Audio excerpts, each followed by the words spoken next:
वसुदेवसुतं देवं कंसचाणूरमर्दनं देवकी परमानन्दं कृष्णं वन्दे जगद्गुरुम्।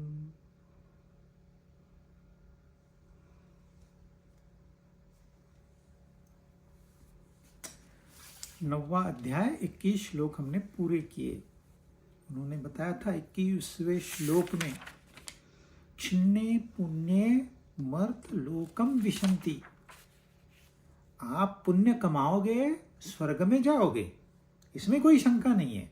स्वर्ग मिलना कोई बहुत कठिन काम नहीं है, मिलेगा। लेकिन जब तक आपके पुण्य है जमा तब तक आप स्वर्ग में रहोगे। एक बार पुण्य खत्म, you are back to square, आप वापस मृत्यु लोक में आओगे। अब यहां से ये पता नहीं आप नरक में जाओगे या फिर स्वर्ग में जाओगे। आप क्या कमाई करते हो, आप क्या सोचते हो, इसके ऊपर सब डिपेंड करता है। फिर से नरक में चले जाओ, पता नहीं, फिर मृत्यु लोक में आ जाओ, फिर से स्वर्ग में चले जाओ। ये आवागमन चल रहा है, न जाने कितने जन्म बीत गए। ये आना और जाना चल रहा है। फिर वही इच्छा, फिर वही बोर्डम, फिर वही दुख, फिर वही क्रोध, फिर वही लोभ, सेम थिंग रिपीटिंग। ऐसे नहीं है कि खाली मटेरियलिस्ट स्वर्ग में जाके लौटते हैं। स्पिरिचुअल फील्ड में तो ये ज्यादा प्रचलन है स्वर्ग में जाने का। आजकल देखिए क्या बड़े बड़े पंडाल लगाते हैं, कितने बड़े बड़े कार्यक्रम करते हैं, इतने विशाल भवन बनाए हैं, एकदम चमकीले पत्थर, जैसे भागवत में वर्णन किया है उन्होंने, वैसे आजकल भवन बन रहे हैं। कथाएं होती है, स्टोरीज बताते हैं, स्पिरिचुअल स्टोरीज, पुराणों की कथाएं। वहां खाना पीना होता है, लोग एंजॉय करते हैं, पीसफुल भी है। लेकिन ये इल्यूजन है, यह स्वर्ग है, इसमें आपको बहुत अच्छा लगेगा, बहुत अच्छा लगेगा। लेकिन जिस दिन आपके पुण्य क्षीण हुए, फिर आप बाहर निकाल दिए जाओगे वहां से। आप देखिए इतिहास में क्या हो रहा है। स्वर्ग इंसान बना सकता है, इसमें कोई मतलब बड़ी बात नहीं है, थोड़ी सी मेहनत, देन वापस आना वेरी पेनफुल। तो क्या करना है, तो ये 22वां श्लोक हमें बताता है हमने क्या करना है। अनन्याश्चिन्तयन्तो माम ये जना पर्युपासते तेषां नित्याभियुक्तानां योगक्षेमं वहाम्यहम्। जो अनन्य भक्त मेरा चिंतन करता है, परमात्मा का चिंतन करता है, अपने आत्म स्वरूप का चिंतन करता है, अपने आनंद स्वरूप का चिंतन करता है, और फिर उपासनाएं भी करता है, ऐसे युक्ता नाम नित्य निरंतर मुझ में लगे हुए उस भक्त को योगक्षेम की प्राप्ति करना मेरा काम है। मैं लाके दूंगा तुम्हें योगक्षेम। भगवान कह रहे हैं मैं करूंगा तुम्हारे लिए, तुम अपना पार्ट करो, तुम नित्य युक्त हो जाओ। योगक्षेम मतलब, योग का मतलब होता है जो आपके पास नहीं है उसकी उपलब्धि करा देना, और क्षेम का मतलब है जो है उसकी रक्षा करना। आप पूछते हो क्षेम सब कुशल तो है, वो क्षेम हो गया। योग है प्राप्ति, हमें किसकी प्राप्ति करानी है, क्या ऐसा है जो हमें बहुत कोशिश करने के बाद भी प्राप्त नहीं हो रहा है, वो उसकी जिम्मेदारी ले रहे हैं, मैं कराऊंगा। लेकिन उसके पहले प्रोवाइडेड आप नित्य युक्त हो जाओ, ये कंडीशन है। सिर्फ नित्य युक्त के लिए परमात्मा स्वयं योगक्षेम ऐसे लाके देंगे आपको, ये लीजिए भाई, वो लाके देंगे, हमें कुछ नहीं करना, बैठ के रहना है, नित्य युक्त होके बैठना है। अब ये नित्य युक्त कौन है, वो कैसे प्राप्ति होती है? उन्होंने 3 बातें कही। एक तो अनन्य होकर जीना है, अनन्य भक्त होना है, फिर चिंतन करना है, और फिर उपासना करनी है। जो अनन्य भक्त होता है, जो चिंतन में लगा हुआ है, जो उपासनाएं करता है, इन तीनों का कॉम्बिनेशन जब होता है तब उसको कहते हैं वो नित्य युक्त है। एक बार नित्य युक्त हो गए, आगे का काम उसका है, हमारा नहीं है। तो इसमें 2 पार्ट्स है। एक पार्ट है हमने नित्य युक्त होना है, एक पार्ट है परमात्मा ने हमको योगक्षेम की प्राप्ति करानी है। अब परमात्मा कराएंगे, उसकी हमें चिंता करनी नहीं है। जो उनका काम है उसकी चिंता हम क्यों करें, योगक्षेम की चिंता हम क्यों करें? जब उन्होंने बात कही है मैं करूंगा, और भगवान कह रहे हैं मैं करूंगा, तो हमें कोई डाउट होगा करेंगे कि नहीं करेंगे? हमें चिंता करनी है मैं नित्य युक्त हूं या नहीं हूं। एक बार टेस्ट करना है भगवान को, तो आप नित्य युक्त हो जाओ, फिर यह प्रूव हो जाएगा कि परमात्मा है कि नहीं है, और वो अपना काम करते हैं कि नहीं करते हैं। पहले आप नित्य युक्त हो जाओ। अब नित्य युक्त होने के लिए हमको पहले तो अनन्य भक्त होना पड़ेगा। अन्य होता है दूसरा, अनन्य मतलब दूसरा कुछ भी नहीं, एक वन गोल। हमारा एक ही ध्येय होना चाहिए, मेरा आनंद है, यह मेरा परम गोल है, माय सुप्रीम गोल, इसके अलावा कुछ नहीं। संसारी जितने भी बातें हैं ये सारी अन्य है, यह शरीर भी अन्य है। जो बुद्धिवादी लोग होते हैं वो कहते हैं हम ऐसे अपने बुद्धि को प्रबल करेंगे कि हम परमात्मा को वो बुद्धि ढूंढ के निकालेगी और फिर परमात्मा से काम करवाएगी। बुद्धि करेगी। अरे बुद्धि की क्या हिम्मत है जो ये काम कर पाए? बुद्धि स्वयं कारण है आपको फंसाने के लिए। बुद्धि भी अन्य है। जब तक इस बुद्धि से भी आप मुंह नहीं मोड़ लोगे तब तक उसका दर्शन नहीं होना था। अनन्य नहीं है आप। तो यह बुद्धि भी अन्य है, यह शरीर भी अन्य है, और ये संसार सारा अन्य है। अब इसमें रहते हुए, इन उपकरणों का इस्तेमाल करते हुए हमको इससे विमुख होना है। फिजिकली आप कुछ त्याग नहीं कर पाओगे। मैं घर छोड़ दूंगा, मैं दार छोड़ दूंगा, मैं अपनी संपत्ति छोड़ दूंगा, मैं नौकरी धंधा छोड़ दूंगा। Nothing is going to happen after that. आप जैसे हो वैसे ही रहोगे। दुखी थे, दुखी ही रहोगे। अनन्य का मतलब है संसार से विमुख होना।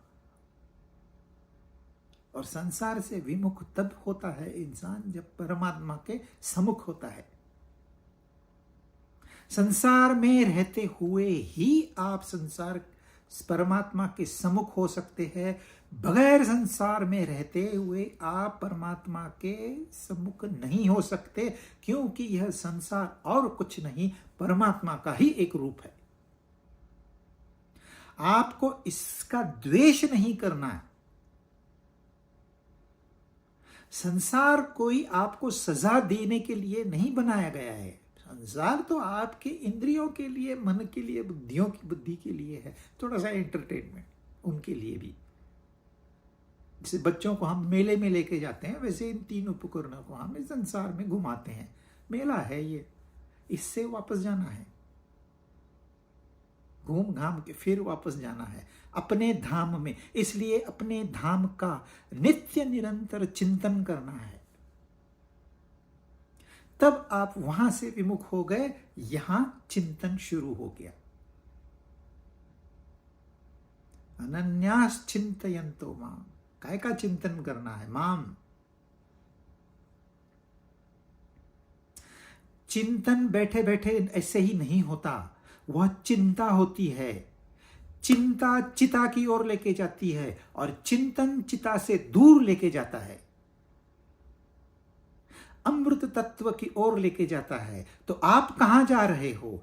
जब आप चिंतन करके सुख पा रहे हो, आनंद की, शांति की अनुभूति मिल रही है, तब आपका चिंतन सही चल रहा है।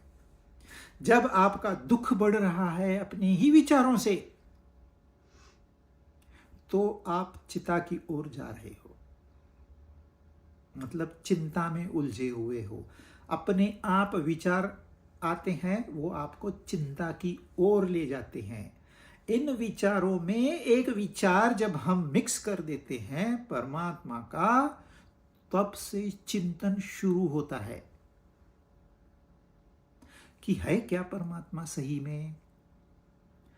गीता कह रही है, इसलिए आपको स्वीकार करना नहीं है। कोई भी महापुरुष कहे कि परमात्मा है, उसकी शरण में जाओ, आपने स्वीकार नहीं करना है। No blind following here. Buddha Buddha हुए अपने बलबूते पर, महावीर महावीर हुए अपने बलबूते पर, रामकृष्ण पैदा हुए अपने बलबूते पर। उन्होंने स्वयं अवतार लिया, उनका मन नहीं था, उन्होंने स्वयं मन को ले लिया। किस लिए? जस्ट लीला करने के लिए।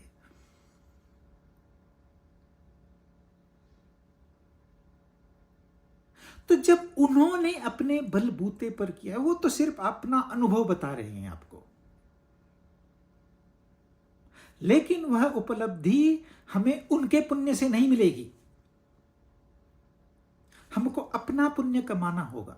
इसलिए आप स्वीकार मत करो ब्लाइंडली। हां, इस दिशा के लिए उपयोग करना है हमको गीता का। अब वो यहां बता रहे हैं, योगक्षम तो आपको प्राप्त होगा, लेकिन हमको नित्य युक्त भी तो रहना है। देखिए, आपको कहीं घूमने जाना है, दूर किसी डेस्टिनेशन पर गाड़ी लेके, सामान लेके, फैमिली को लेके जाना है। आप बैग्स भर के घर से तो निकले, लेकिन भूल गए कहां जाना है। अरे ये रास्ता अच्छा लग रहा है, चलो चलो यहां चलते हैं। अरे यहां खराब रास्ता आ गया, चलो वापस मुड़ते हैं, दूसरा रास्ता पकड़ते हैं। ये तो भटकना हो गया। ये तो भटक रहे हैं, हम जन्मों जन्मों से भटक रहे हैं, क्योंकि ध्येय भूल गए।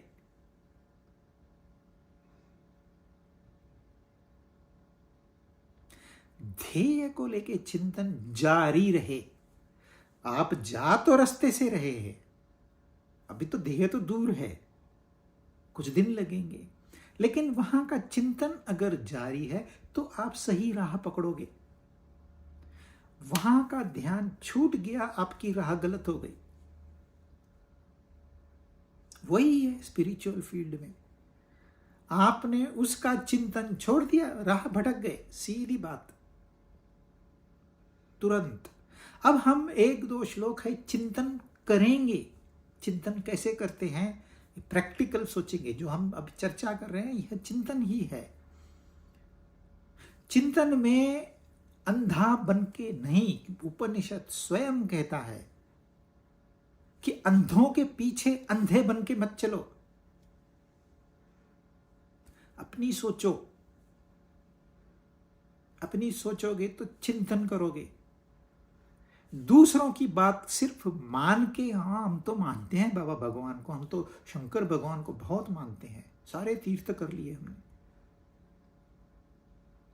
ये आपको कहीं नहीं ले जाएगा, भटकाएगा, इसके सिवा कुछ नहीं कराएगा। तीर्थ बने इसलिए हैं क्योंकि आपको वैसे ही घूमने जाना है। तो घूमने जाते जाते आपका ध्येय, जो ओरिजिनल ध्येय है, उसकी याद दिलाने के लिए उन्होंने तीर्थ बनाए, ताकि आप घूमने भी जाओ तो उसका चिंतन जारी रहे। चिंतन के सहायता के लिए तीर्थ बने। हम लोग तीर्थों में इतना उलझ जाते हैं, काहे का तीर्थ है यही भूल जाते हैं। क्यों बनाया, हम क्यों जा रहे हैं? नज़ारे बहुत सुंदर है, लाइन में खड़ा रहना पड़ता है, प्रसादी मिलती है, अच्छे अच्छे लोग आते हैं, पहचान होती है।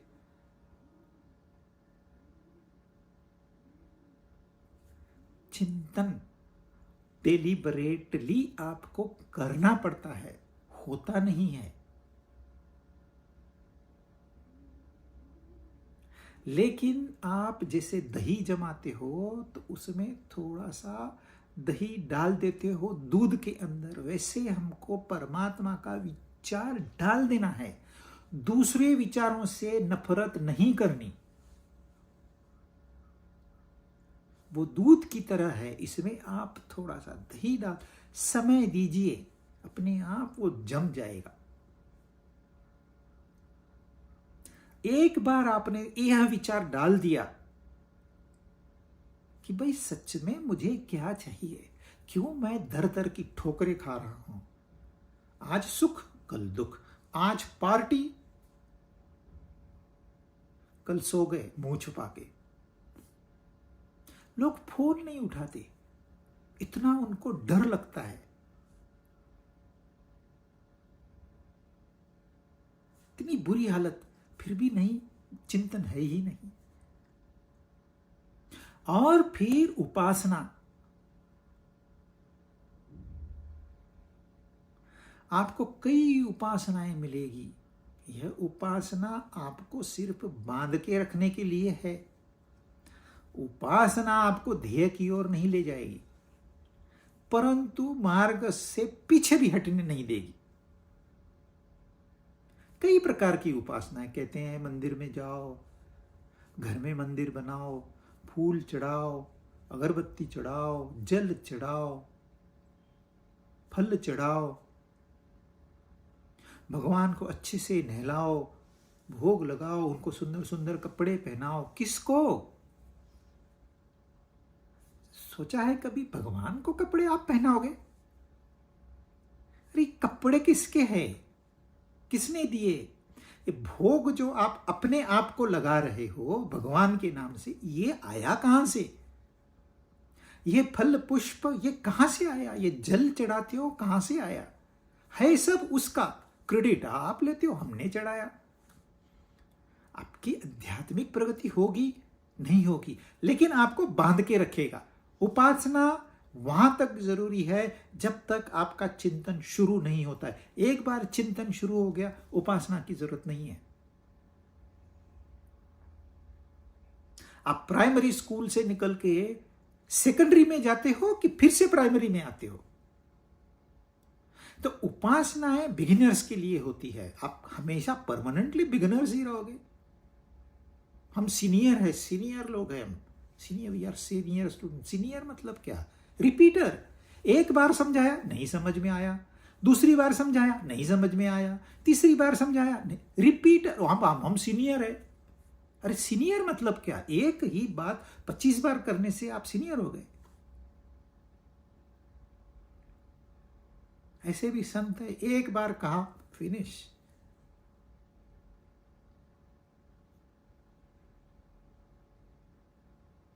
तो जब इन तीनों ही बातें हमारे जीवन में उतर जाएगी, आपने उपासना करनी नहीं है, वो हो जाएगी।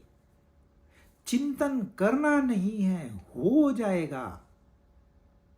संसार से विमुख होना नहीं है, हो जाएगा। तब कहलाएंगे नित्य युक्त।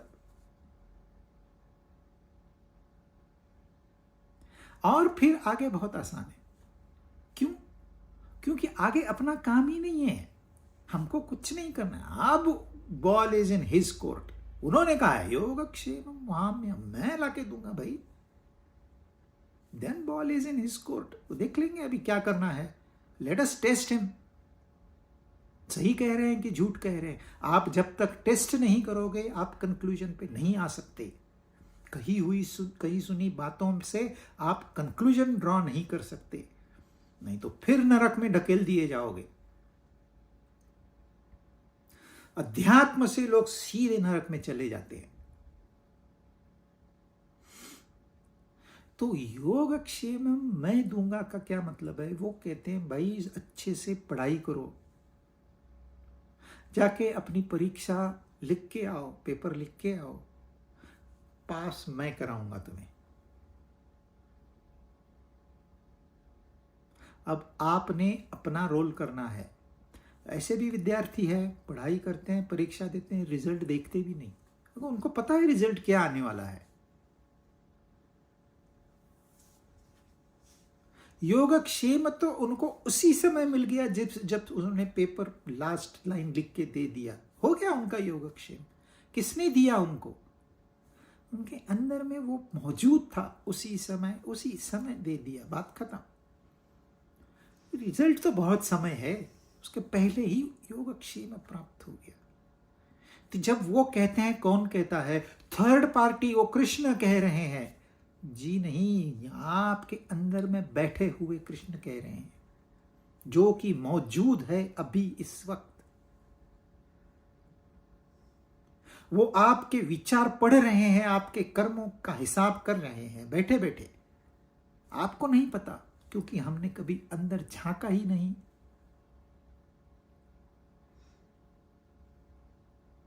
तो अपना कर्तव्य करना है, जितना बनता है उपासना करिए, चिंतन करिए और इस संसार से विमुख रहिए। संसार में रहते हुए विचार उसका चलता रहे। यह संसार और कुछ नहीं, वही है, वो ही दूसरे रूप में सामने आया है। कितनी खोजें करोगे, आज इंसान उड़ नहीं सकता है, कल उड़ने लगेगा, हो गया। इससे ज्यादा क्या होगा? क्या हो गया? आपने क्या पाया? दुखी तो आप उतने ही हो, ज्यादा। मेरा पड़ोसी तो ऊंचाई पे उड़ता है, मुझे तो नीचे वाला मार्ग दिया हुआ है, हो गए। आपके बाप दादा ने तो मोबाइल का सपना भी नहीं देखा, आप तो इस्तेमाल कर रहे हो, तो क्या हुआ? उनसे आप सुखी हो गए। आजकल चांद पर लोग अमेरिका यूरोप घूमने जाते हैं, ऐसा समय आप चांद पे घूमने जाओगे तो क्या हुआ? कैंसलेशन वहां भी होगा, होटल बुकिंग फुल है वहां भी होगा, खाना अच्छा नहीं है वहां भी होगा। तो क्या आप ज्यादा सुखी हो गए? दिमाग तो आप खपा रहे हो। कहां? नित्य युक्त। यह नित्य युक्त बनके आप जहां जाना चाहो जाइए। उन्होंने कहा योगक्षेम, आपको चांद पे घर चाहिए ना, मैं दिलाऊंगा। नित्य युक्त हो और कामना करते हो, मैं दिलाऊंगा। कामना पूरी होगी आपकी। पहले नित्य युक्त तो हो जाओ। नित्य युक्त का कोई कामना नहीं होती, उसको पता है ये सब फ्यूटाइल है, इसमें कोई तथ्य ही नहीं है। उसके पास हवाई जहाज है, मेरे पास नहीं है। अरे ये कोई रोने धोने वाली बात है? क्या है क्या हवाई जहाज में? आप किराए से ले लीजिए, टिकट करके घूम के आइए। इसमें दुखी होने वाली क्या? उसके पास बड़ी कार है, मेरे पास छोटी कार है, हो गई दुखी। दुखी क्यों होता है इंसान?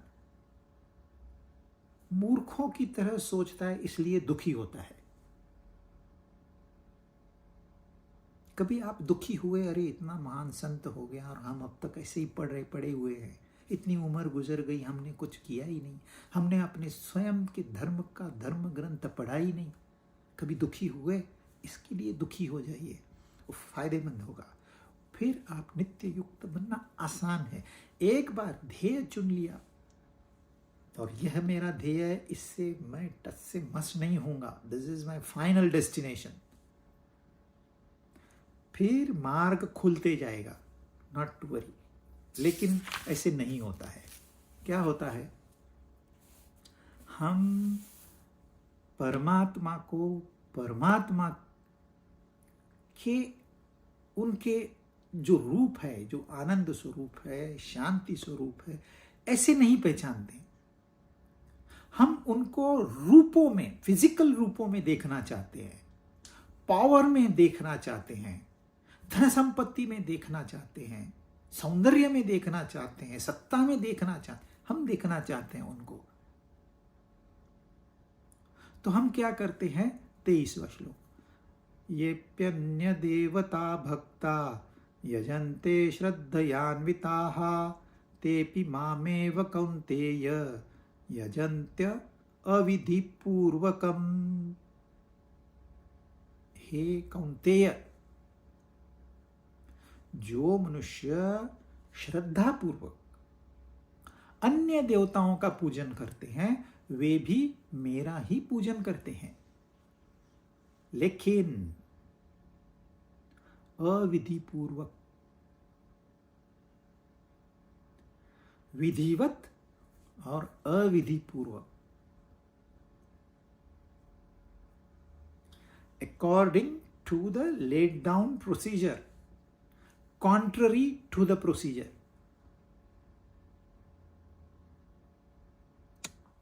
बहुत मेहनत कर रहे हैं आप,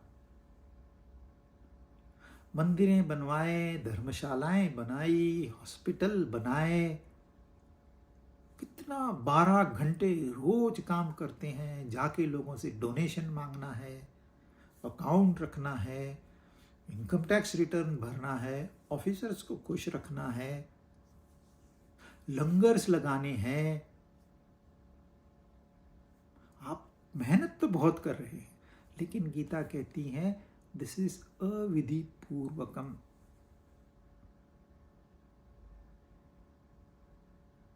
तो कहोगे हम इतना मेहनत करते हैं, सब हमारी वेस्ट गई। क्या आपको अपने ध्येय की ओर लेके जा रही है वो एक्टिविटी? निर्णय आपका दूसरा नहीं लेगा। अगर ये दूसरा निर्णय लेगा तो वो गलत होगा इन अ लॉन्ग रेंज। निर्णय आपने लेना है, मैं सही मार्ग पे हूं या नहीं हूं। आप मंदिर भले बनवाइए, धर्मशालाएं भले बनवाइए, लंगर भले लगाइए, दैट इज नो प्रॉब्लम।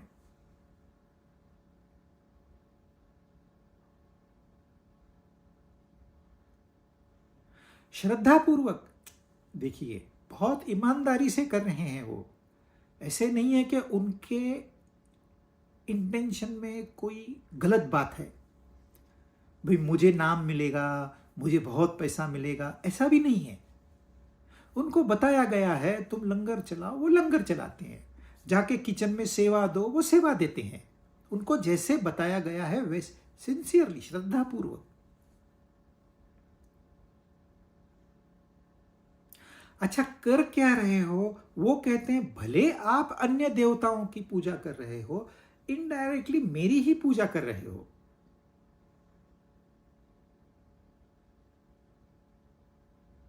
मुझे जिंदगी में क्या चाहिए? मुझे ऐसा सुख चाहिए जिसमें कभी भी रत्ती भर भी कमतरता न हो। यह मेरा ध्येय है। इसका मतलब मैं परमात्मा का परम भक्त हूं, मैं अपनी आत्मा का परम भक्त हूं। फिर से बताऊं, यदि मेरा ध्येय है उस परम शांति को प्राप्त करना, तो मैं सीधे सीधे परमात्मा से जुड़ा हुआ हूं। मेरी शांति मेरे आनंद से बढ़कर कुछ भी नहीं है। यदि मैंने उसको प्राप्त कर लिया, प्राप्त होता नहीं है, वो तो प्राप्त है, लेकिन कहने के लिए कहते हैं प्राप्त हो गया। अगर प्राप्त कर लिया तो मैं सारे संसार को प्राप्त करने की विधि बता सकता हूं।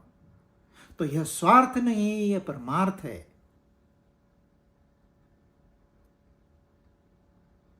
तो यह जो मेरा ध्येय है, अब मैं इस ध्येय को संसारी चीजों से जोड़ देता हूं।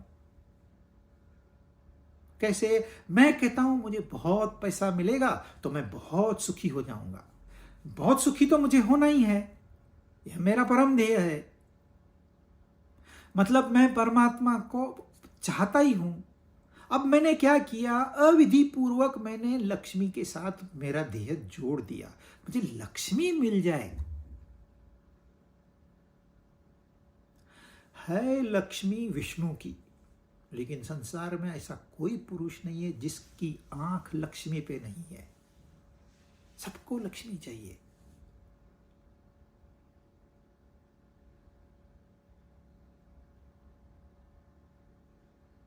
कोई कहता है नहीं नहीं, हमको धन संपत्ति तो इतना महत्वपूर्ण नहीं है, हमको सत्ता चाहिए। क्यों चाहिए? क्योंकि सत्ता मिलेगी तो मैं सेवा कर पाऊंगा देश की, और मैं देश की सेवा करूंगा तो मुझे परमानंद की प्राप्ति होगी। ये उसका असम्पशन है, और श्रद्धा पूर्वक वो काम करता है। उसके ऊपर डाउट कोई लेगा भी नहीं। इतना बेचारा सिंसियर है, कर तो रहा है। अल्टीमेटली तो उसको वही परमानंद चाहिए जो परमात्मा से मिलेगा। लेकिन जो उसने मार्ग चुना है, सॉरी, ये अविधि पूर्वकम है, यह विधिवत नहीं है। पंडित लोग विधि किसको बोलते हैं? कितनी सुपारियां लाई, कितने फूल लाए, कितना दूध लाया, कितना बड़ा बर्तन लाया, सोने का सिक्का लाया कि नहीं, उसको विधि बोलते हैं। ये विधि है ही नहीं। वो तो अपने लिए सिक्का ले जाने वाले हैं। चांदी का सिक्का ले जाएंगे, पीतल का सिक्का ले जाएंगे, या सोने का सिक्का ले जाएंगे, तो वो आपको विधि बताते हैं। आप ब्लाइंडली, क्योंकि है तो है कुछ नहीं अपने पास, जैसा वो कहेगा वैसे करेंगे। आप करोगे, आप श्रद्धा से भी करोगे, बड़े बड़े हवन कराओगे, सत्यनारायण की पूजाएं कराओगे, प्राण प्रतिष्ठा करते हैं। किसमें प्राण प्रतिष्ठा करते हैं? एक पत्थर में। कैसे प्राण प्रतिष्ठा करते हैं, मेरी समझ के बाहर है। लेकिन करते सिंसियरली है, श्रद्धा पूर्वक। भगवान कहते हैं वो भी मेरी ही प्रार्थना कर रहे हैं, मेरी ही पूजा कर रहे हैं, परंतु अविधि पूर्वक। जब मेरे पास सीधा रास्ता है, आप उल्टे रास्ते से क्यों जा रहे हो? जाओगे, यहां भी कदम बढ़ाओगे, वहां भी कदम बढ़ाओगे। हमने कदम बढ़ाने को ही सच्चाई, ध्येय की ओर जाना मान लिया है। ऐसे नहीं है। ध्येय की ओर बढ़ना और ध्येय के विपरीत दिशा में बढ़ना, ये दो पोल्स अपार्ट।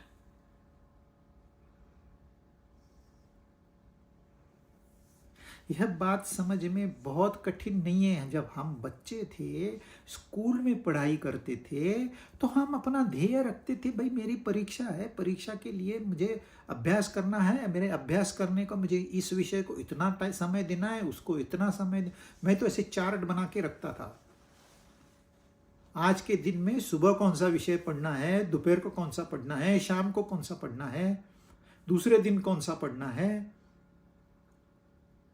ध्येय है, सब काम विधि पूर्वक होता था। बच्चे इनोसेंट होते हैं, उनको बता दिया ये ध्येय है, वो ध्येय के प्रति ईमानदार रहते हैं, ध्येय की ओर ही देखते हैं। बड़े होके पता नहीं, लोग भूसा भर देते हैं। और फिर धन चाहिए, फिर सत्ता चाहिए, फिर प्रॉपर्टी चाहिए, स्त्री चाहिए, बच्चे चाहिए। चाहिए, रखो, उसमें कोई ऑब्जेक्शन नहीं है। संसार है किसके लिए? अपने लिए तो है।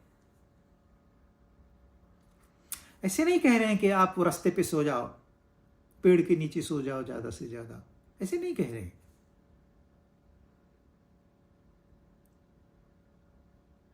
लेकिन मेरा घर, मेरी पत्नी, मेरे बच्चे, यहां हम फंस जाते हैं अविधि पूर्वकम। तो हमको सही मार्ग पे चलना है, फिनिश। वो विधि पूर्वकम है।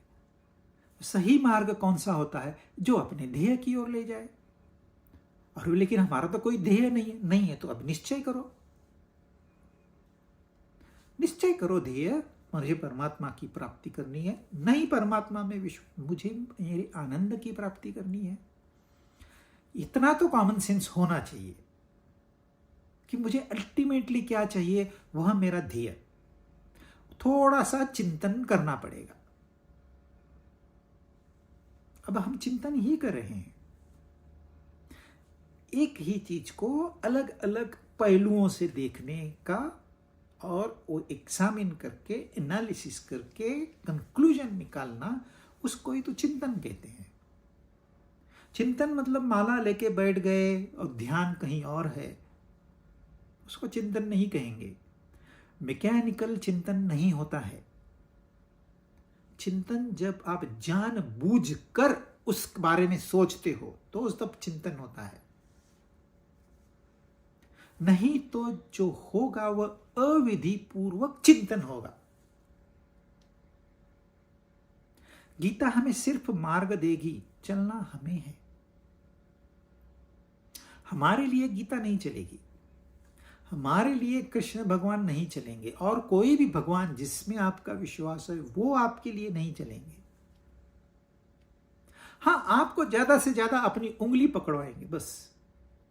आप नहीं चल सकते तो हाँ ठीक है भाई, उंगली पकड़ के खड़े हो जा और एक एक कदम बढ़ा, इतना वो करेंगे। लेकिन आप कहोगे नहीं मुझे इस दिशा में जाना है, वो कहेंगे चलो मैं उस दिशा में चलूंगा। वो नहीं आपको कहेंगे अब इधर, तो आपको एक बार बता दिया भाई ये तेरा ध्येय, ये तेरा मार्ग है। आपने सुना कि नहीं सुना? लोग 10 बार गीता सुनते हैं, वहीं के वहीं पड़े हैं।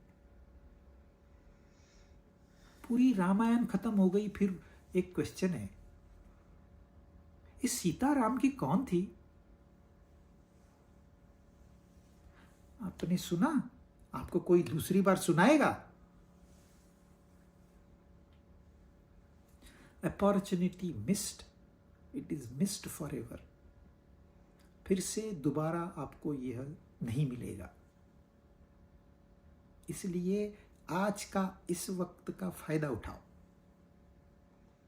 कल करेंगे, फिनिश। वो कल इज नॉट देयर, टुमारो है ही नहीं। सच्चाई ये है, कल होता ही नहीं है। जो होता है सिर्फ आज और अभी होता है।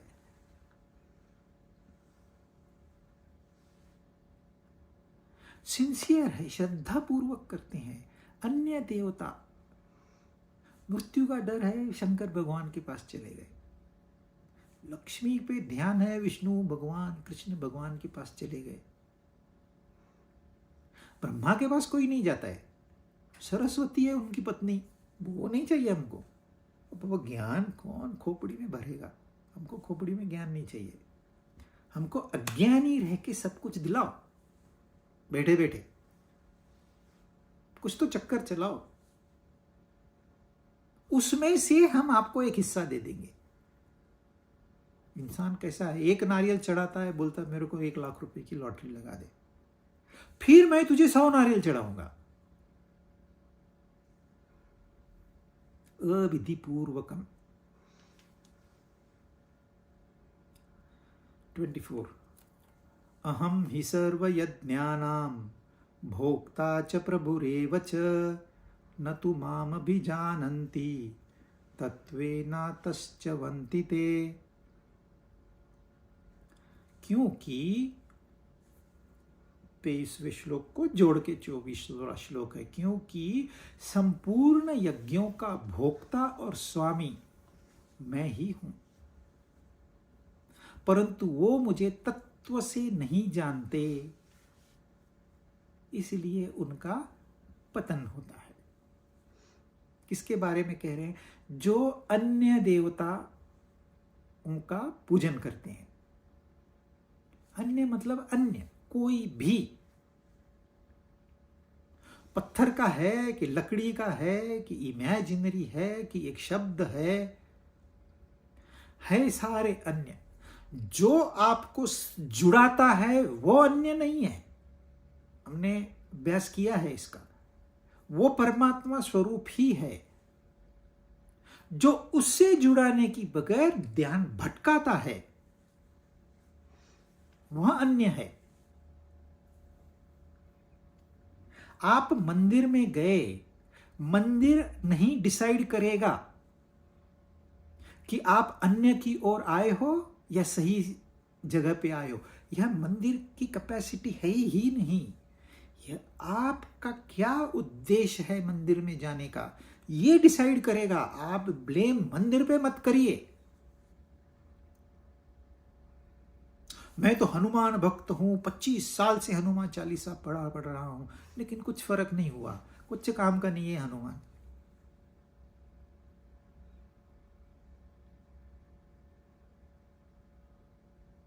आप भटके हुए हो, जरा सही राह ढूंढो। हनुमान आपके लिए नहीं बैठे हैं यहां, आप हनुमान के लिए बैठे हो। ये आपको मौका दिया है कि पहचानो उसे। वो तो आपके साथ में सदा से है, है। आप पहचानने से इनकार कर देते हो और फिर कहते हो उसने मेरे लिए कुछ नहीं किया। ये डबल स्टैंडर्ड नहीं चलेगा। इसलिए अपना मन साफ रखिए,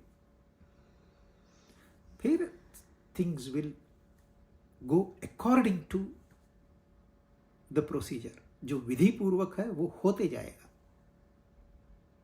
हमारे अंदर मैल भरा पड़ा है, फिर उस मैल के माध्यम से हम भगवान को देखते हैं, तो भगवान तो मैला ही दिखाई देगा।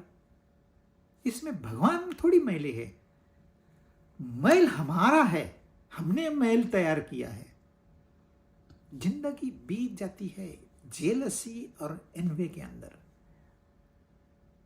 इसकी चुगली उसको लगाएंगे, उसकी चुगली उसको लगाएंगे, इसका झगड़ा उससे लगाएंगे, उसका झगड़ा उससे लगाएंगे, तो फिर बीमार पड़ेंगे, दोष भगवान को देंगे। सारी जिंदगी निकल जाती है, फिर भी प्रकाश नहीं। और फिर इसमें परमात्मा को दोष देंगे। हमने तो बहुत किया, बहुत, कितने सत्संग सुने, अनगिनत, कुछ हुआ ही नहीं। आप अपना चश्मा उतार के जरा देखिए एक बार, आपको वो नजर आएंगे। ये गंदगी का चश्मा पहन के आप परमात्मा को देखोगे तो कहां से दिखाई देंगे? तो वो जो अन्य देवता, यानी कि जो चश्मा लगा के अपनी गंदगी के माध्यम से भगवान को पूजते हैं, वो अन्य देवताओं को पूजते हैं। लेकिन उन्हें यह नहीं पता कि मैं हूं कौन, मैं हूं क्या। भगवान कौन है यह प्रश्न गलत है, क्योंकि भगवान कोई व्यक्ति नहीं है। भगवान क्या है यह भी प्रश्न गलत है, क्योंकि भगवान कोई वस्तु नहीं है। कोई ऐसा प्रश्न नहीं है जो एप्रोप्रिएट बैठे उनके लिए, और कोई ऐसा उत्तर नहीं है। मैं 1000 सत्संग कर लूं, मैं आपको परमात्मा की व्याख्या नहीं करा सकता, क्योंकि शब्द मनुष्य निर्मित है, और वो मनुष्य निर्मित में तो छोड़िए, मनुष्य उसकी निर्मिति है। उसकी भाषा मौन की, हमारी भाषा शब्दों की, अक्षरों की, उनके रचनाओं की, उनके व्याकरण की। और ये इतनी छोटी सी शक्ति रखते हैं ये शब्द, और वो तो अनंत है, कैसे पकड़ में आएगा शब्दों में। परंतु वो कहते हैं हम ही सर्व यज्ञानाम, सारे यज्ञ, आप जो भी भले कार्य करते हैं उन सभी का भोक्ता और प्रभु मैं हूं। कौन कह रहा है? भगवान कह रहे हैं। क्या कह रहे हैं? भोक्ता मैं हूं, प्रभु मैं हूं। I am the enjoyer, I am the owner, अपनी भाषा में।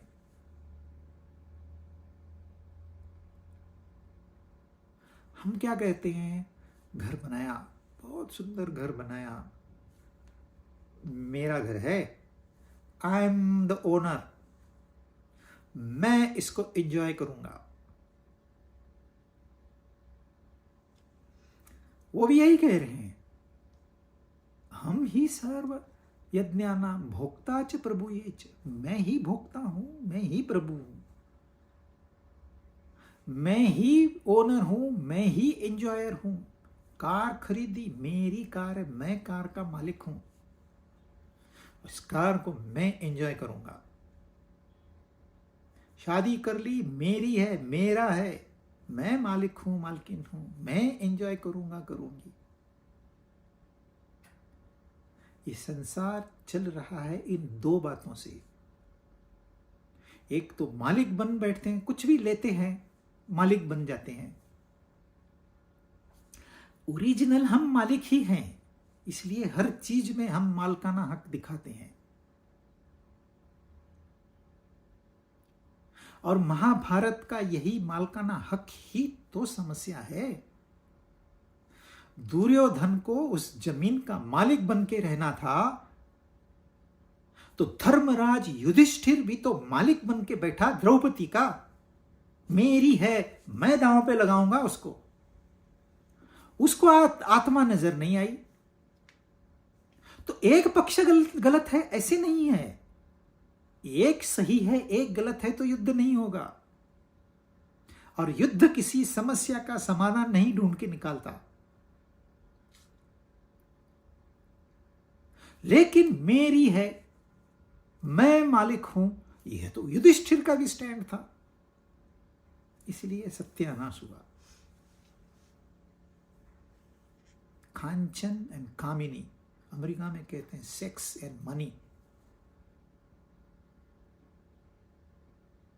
ये मेरा है, मैं इसको एंजॉय करता हूं।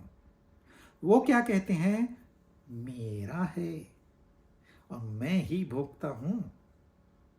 या तो हम सही हैं या तो वो सही है। अब हमको निश्चय करना है, हम सही हैं कि वो सही है। हम सही है तो क्या हम सुखी हो गए? इतने जनरेशन टू जनरेशन यही चलते आ रहा है। सारे लोग कंचन और कामिनी के पीछे है। कौन सुखी हुआ? किसको आनंद की प्राप्ति हुई? कौन कह सकता है कि मैंने परम शांति का अनुभव किया है? ऐसे नहीं है कि कोई भी नहीं है, कोई है, आज के युग में भी है। इसलिए तो यह ज्ञान जिंदा है, उनकी वजह से ज्ञान जिंदा है, नहीं तो ये ज्ञान तो कब का मर चुका होता। यह है प्रैक्टिकली, किसी को तो अनुभव आ, लेकिन 1 in million, 1 in probably billion।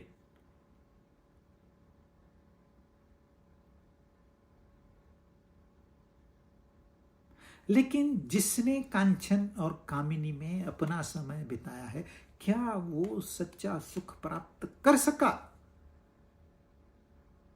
क्या हम स्वयं, क्या आप स्वयं जो भी किया है, आपने नौकरी किया, बिजनेस किया, शादी की, क्या आपने वह परम सुख प्राप्त किया?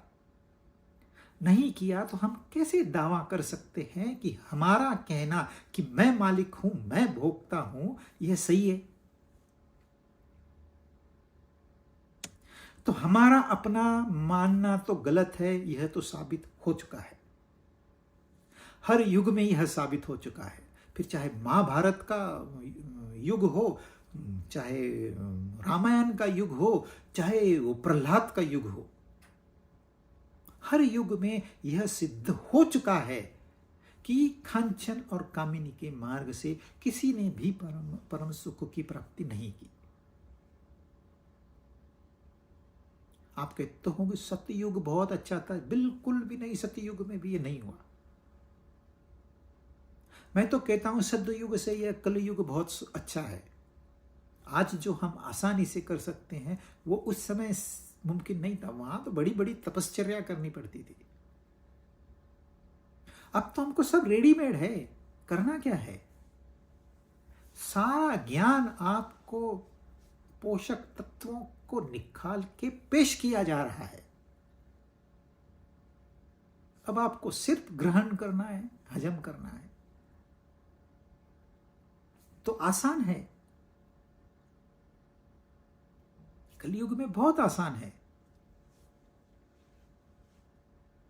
लेकिन अपना ध्यान, जो गलती हमारे पूर्वजों ने की वही हम दोहरा रहे हैं। पूर्वज ही तो हम खुद आए हैं वापस, तो हमारे अंदर वो है, वही संस्कार है। स्त्री के पीछे और धन के पीछे दौड़ो और कुछ नहीं करना। श्री मतलब श्री यानी कि भोग, भोग वस्तु जो भी है वो श्री के अंदर आ गई। आप आंखों से देखते हो, कानों से सुनते हो, ये सब भोग ही है। एक तो मालकाना हक बताना है, फिर मैं एंजॉय करता हूं, ये सिद्ध करना है। किसको किसको सिद्ध करना है? सारे के सारे उस नाव में है जो डूब रही है। फिर आप किसको सिद्ध कर रहे हो कि आप बड़े तीसमार खान हो?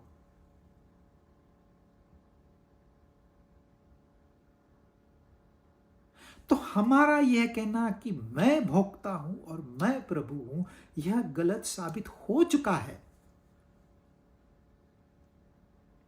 अब आप उन पे विश्वास करिए, वो कहते हैं मैं भोक्ता हूं। सर्व यज्ञानाम, ऐसे नहीं है कि कोई एक छूट गया, सर्व यज्ञानाम में ये प्लूरलिटी है, यज्ञ यज्ञ जितने भी सारे यज्ञ हैं उसमें, फिर भी वो कह रहे हैं सर्व यज्ञानाम, इस जन्म के यज्ञ, पूर्व जन्म के यज्ञ, इस युग के यज्ञ, पूर्व युग के यज्ञ, सारे यज्ञों का भोक्ता मैं हूं और प्रभु मैं हूं। अब आप उन पे विश्वास रख के देखिए एक बार। चलो उन पे विश्वास नहीं है आपका, उनकी बात पे विश्वास रखिए। एक थोड़े समय के लिए मान लीजिए यह घर मेरा नहीं है, उसका है, जो भी वो शक्ति है उसका है, मेरा नहीं है। कुछ फर्क पड़ेगा? कल तक आप कह रहे थे हो ये मेरा घर है, मेरी बच्चे है, मेरी पत्नी है। अब आप कह लिए यह घर उसका है, मैं इसमें रहता हूं, उसने मुझे प्रसाद स्वरूप इसमें रहने की परमिशन दी है, मुभा दी है उसका। Thank you God. एक बार नाटक करके देखिए। अब और क्या कहें? देखिए, लोग अपना घर बनाते हैं, जो सरकारी नौकर होते हैं ना, अपना घर बनाते हैं और सरकारी क्वार्टर में रहते हैं। सरकारी क्वार्टर तो उनको सरकार की तरफ से मिल जाता है, तो वहां रह रहे हैं और अपना भी घर बना देते हैं।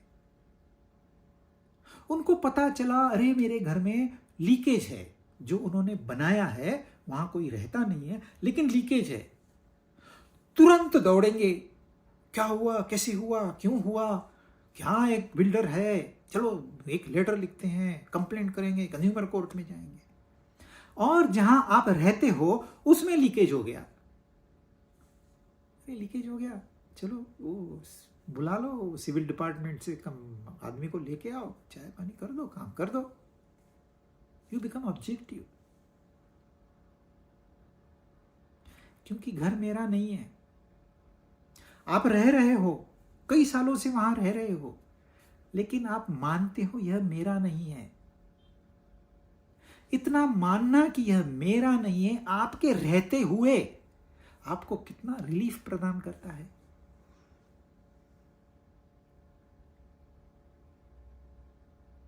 और जिस घर में आप नहीं रहते उसको सिर्फ मान लिया मेरा है, तो उसमें थोड़ा सी समस्या हो गई तो आपका बीपी बढ़ गया।